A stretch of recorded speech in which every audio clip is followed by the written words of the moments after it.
Hello friends, my name is Pratibha and welcome back to your channel. So friends, आज हम CTET science paper 2 के pedagogy के 2020 के previous year question solve करेंगे। सो जैसा कि एग्ज़ाम जो है आपके बहुत करीब है, तो प्रीवियस ईयर पेपर पे आप काफ़ी ध्यान दीजिए इस time, because previous year paper से बहुत सारे question as it is exam में पूछे जाते हैं। तो चलिए देखते हैं। ये क्वेश्चन है आपका निम्नलिखित कथन में से कौन सा विज्ञान की प्रकृति का सबसे अच्छा वर्णन करता है। यहाँ पे नेचर ऑफ साइंस बताना है।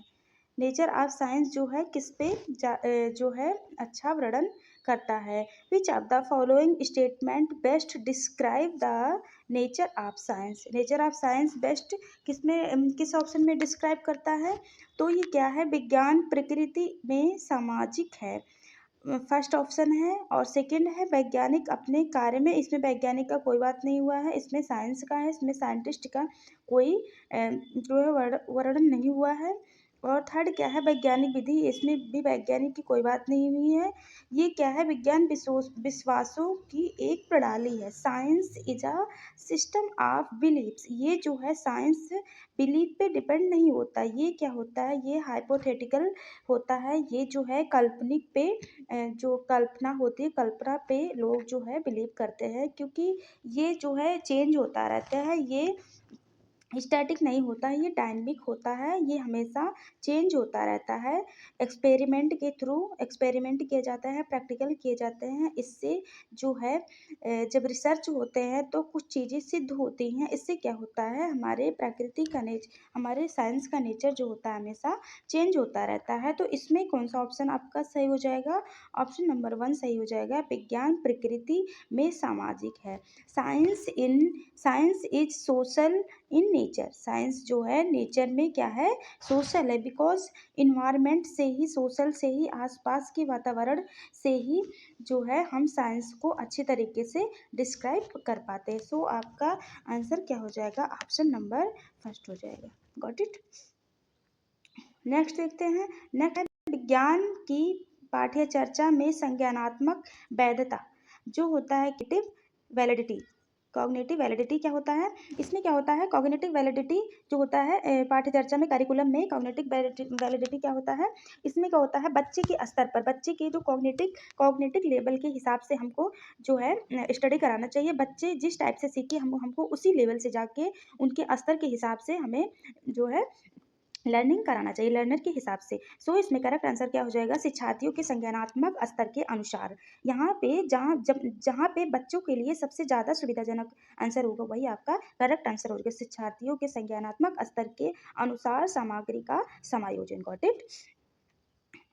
नेक्स्ट देखते हैं। नेक्स्ट है एनसीएफ 2005 के अनुसार उच्च प्राथमिक स्तर के विज्ञान की पाठ्यचर्चा में निम्नलिखित में से कौन सा अनुशंसित है। According to NCF 2005 upper primary stage science curriculum which of the following is the recommended.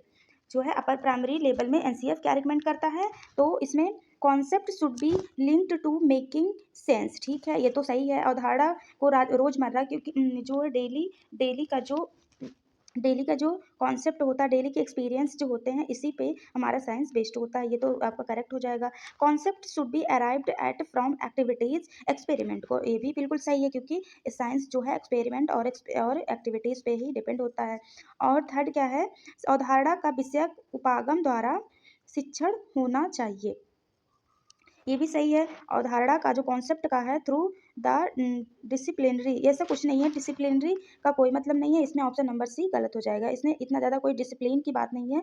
At least NCF ये कहता है कि बच्चे इन्वॉल्व हो और जो है वो कम से कम आके एक्टिविटीज एक्सपेरिमेंट में इन्वॉल्व हो एटलीस्ट। बाद में ये डिसिप्लिन इतना ज़्यादा मायने नहीं रखता है। ठीक है।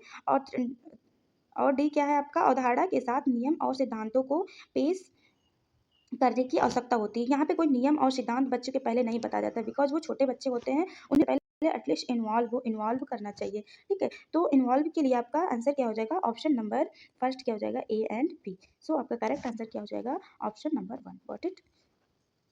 आगे देखते हैं। निम्नलिखित कथनों कथनों से पहचाने जो कि विज्ञान के बारे में सत्य है। इसमें साइंस के बारे में करेक्ट क्या है उस ऑप्शन को आपको पहचानना है, ठीक है। तो ऑप्शन क्या है, सभी वैज्ञानिक विचारों को नियंत्रित प्रयोगों द्वारा खोजा और परखा जाता है। जब एक सिद्धांत को वैज्ञानिक सबूतों द्वारा बहुत अधिक समर्थन मिलता है तो वह नियम बन जाता है, ऐसा कुछ भी नहीं होता है। अब आने वाले समय में विज्ञान समाज की अधिकांश समस्याओं को हल करने में सक्षम होगा। वैज्ञानिक अपने काम को पूरा करने के लिए कल्पना पर बहुत विश्वास करते हैं। सो आपका जो सटीक आंसर हो जाएगा क्या हो जाएगा, ऑप्शन नंबर 4। वैज्ञानिक अपने काम को पूरा करने के लिए कल्पना पर बहुत विश्वास करते हैं। Scientist rely heavily on imagination to carry out their work. So आपका करेक्ट आंसर क्या हो जाएगा, ऑप्शन नंबर 3, बिकॉज जो है साइंस जो होता है वो जो है इमेजिनेशन पे, कल्पना पे ही डिपेंड होता है। 74 क्वेश्चन देखते हैं। 74 क्वेश्चन क्या है, इशू को एक सप्ताह के लिए मौसम की रिपोर्ट एकत्र करने का एक व्यक्तिगत कार्य दिया गया है, ठीक है। 1 वीक का मौसम रिपोर्ट का जो है उन्हें रिपोर्ट करने के लिए दिया गया है। नीचे दिए गए आकलन संकेतों से पहचाने इशू कहाँ गलत हो गई। वह इस परिणाम तक पर पहुंचती है कि आने वाले समय में बारिश हो सकती है या नहीं, ये तो कर ही सकती है वो इशू इसमें हो सकता है। वह निष्कर्ष निकालती है कि आर्द्रता में कमी से वर्षा की ऐसा कुछ नहीं है, आर्द्रता में कमी से वर्षा कम नहीं होती है। सॉरी, आर्द्रता में कमी से वर्षा ज़्यादा नहीं होती, आर्द्रता में कमी से वर्षा कम होती है। आर्द्रता जब ज़्यादा होता है तो वर्षा ज़्यादा होती है, आर्द्रता जब कम होती है तो वर्षा कम होती है। सो आपका गलत आंसर, गलत क्या हो जाएगा, यही ऑप्शन नंबर 2 हो जाएगा, और इसमें पूछा ही गलत है तो ऑप्शन नंबर 2 ही आपका सही आंसर हो जाएगा। Got it. निम्नलिखित में से क्या शिक्षार्थियों में संकलनात्मक कमी को कंसेप्चुअल गैप्स को समझने के लिए उपयोगी रणनीति है। तो इसमें क्या होगा, कंसेप्चुअल गैप को समझने के लिए क्या हो जाएगा आपका सही, अवधारणा मानचित्र का उपयोग करना। आपका करेक्ट आंसर क्या हो जाएगा, ऑप्शन नंबर 2, ठीक है। आगे देखते हैं, विज्ञान को पढ़ने के लिए और अधिक लड़कियों को प्रोत्साहित करने के लिए आप निम्न सभी प्रकारों को अपना सकते हैं, सिर्फ एक को छोड़कर। इसमें से एक को छोड़कर कौन कौन से प्रकार अपना सकते हैं गर्ल्स को इनकरेज करने के लिए। सो ध्यान रखें कि विज्ञान की कक्षा में लड़कियां हमेशा हावी हो, ऐसा नहीं है, कोई किसी पे हावी नहीं होगा, बिकॉज इंक्लूसिव क्लास को बनाना है। इसमें सब एक दूसरे के साथ सीखेंगे, तो इसमें कोई किसी पे हावी नहीं होगा, ठीक है। तो आपका यही छोड़ के और सब ऑप्शन क्या हो जाएगा, इनको इनकरेज करेगा, ठीक है। सो आपका ऑप्शन नंबर 1 करेक्ट आंसर हो जाएगा। आगे देखते हैं, विज्ञान शिक्षक को और अधिक अपसारी प्रश्न पूछने चाहिए। विज्ञान शिक्षक को और अधिक अपसारी प्रश्न पूछने चाहिए क्योंकि science teachers need to ask more divergent question, because divergent question से क्या होते हैं, बच्चे जो है अलग अलग तरीके से सोच पाते हैं और अलग अलग तरीके से आंसर दे पाते हैं, ठीक है। तो इसमें क्या हो जाएगा, यह गहन सोच को प्रोत्साहित और विकसित करता है, ठीक है। यह शिक्षार्थियों को उत्तर सही करने में दिशा प्रदान करता है, ऐसा कुछ नहीं, सही उत्तर पे एनसीएफ जोर नहीं देता है। यह सोचने की युक्ति को विकसित करता है, ये भी सही है। और क्या है, यह शिक्षार्थियों में सृजनात्मक व्यवहार के आकलन में सहायता करता है, ये भी सही है, ठीक है। सो आपका ऑप्शन नंबर 1 जो है करेक्ट आंसर हो जाएगा, ये सी और डी, ऑप्शन नंबर 1 आपका करेक्ट आंसर हो जाएगा। Got it. आगे देखते हैं, कक्षा में प्रदर्शन का उपयोग मुख्य रूप से शिक्षार्थियों को शामिल करता है। जो डेमोन्स्ट्रेशन इन क्लासरूम में क्या करता है, जब डेमोन्स्ट्रेशन किया जाता है तो बच्चे क्या करते हैं, बच्चे इसमें केवल दृश्य सीखते हैं, दृश्य श्रव्य और गति रोधक सीखते हैं, ऐसा कुछ नहीं, ये दोनों ऑप्शन गलत हो जाएगा। बच्चे क्या करते हैं, डेमोन्स्ट्रेशन में केवल देखते हैं और सुनते हैं, इसमें क्या हो जाएगा, दृश्य और श्रवण सीखते हैं, ठीक है। सो आपका करेक्ट आंसर क्या हो जाएगा, ऑप्शन नंबर 4। Got it.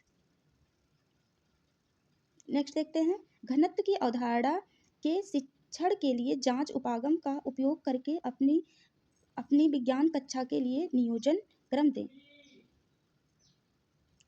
शिक्षार्थियों को तैरने और डूबने वाली वस्तुओं के बीच संबंध निर्धारित करने का अवसर दें। शिक्षार्थियों को विभिन्न वस्तुओं के साथ टब में पानी के साथ खेलने का अवसर दें। शिक्षार्थियों को एक छोटी नाव डिजाइन करने के लिए कहें और 1 किलोग्राम वजन ले जा सके, ठीक है। तो इसमें क्या करेंगे, सबसे पहले हम शिक्षार्थियों को विभिन्न वस्तुओं के साथ टब में पानी के साथ खेलने का अवसर देंगे।